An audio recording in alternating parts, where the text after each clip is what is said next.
Bismillahirrahmanirrahim.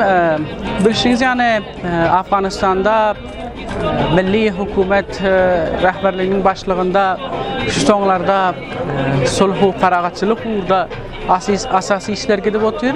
Mana şu sonlarda da hoşbahtana Afganistan'ın sulh Ali Şurası'nın başlığında ve devletin rehberlerinin başlığında Gulbuddin Hikmetyar hizbi bilen sulhu ilalaşık qol çekmesi bolacak bolup otur. Şul haqda Türkmenler hem Müslüman oturacaklar bolup öz mövqiflerini ilan etmekli üçün bu yığınağa orta koyantılar ve bu asasen bizler Afgan hükümetinin sulhu feragatçılık uğrunda alıp baryon siyasetlerinden himayet ettik ve bu sulhu feragatçılık siyasetlerini kolluyoruz.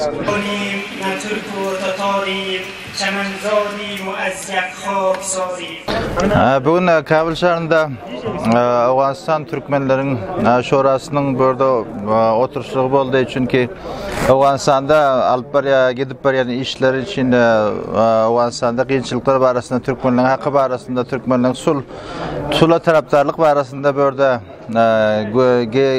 gepleşip geçtiler. Medialar çağırıp burada video konferans verdiler. Şunun için bizim katnaştık. Çünkü Türkmenler Afganistan'da 5. kavim yatlanıyor. Şunun için Türkmenler hemişe hakkını media tarihten hareketay medeni tarihten bayat Türkmenler hakkını hemişe alsa.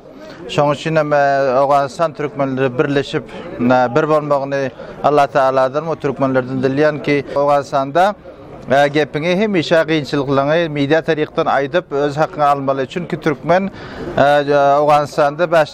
kavim, neçe vilayetlerde Türkmen yaşıyor. Şunun için Türkmenler o bolarda ne qiyinchiliklarda yaşıyor. Türkmenler ne edip yaşayanlar hem aga yine işten adamlar yok. Şunun için biz Türkmenler bayat nuhbagay Türkmenler bayat vekil sahipleri bayat Türkmen qiyinchiliklarını öňrek qıygırsadılar, öňrek işte aytmalı. Çünkü giyecek aldık. Şonda da giyiştel haçan oyansak şoňdy görüp bilýär.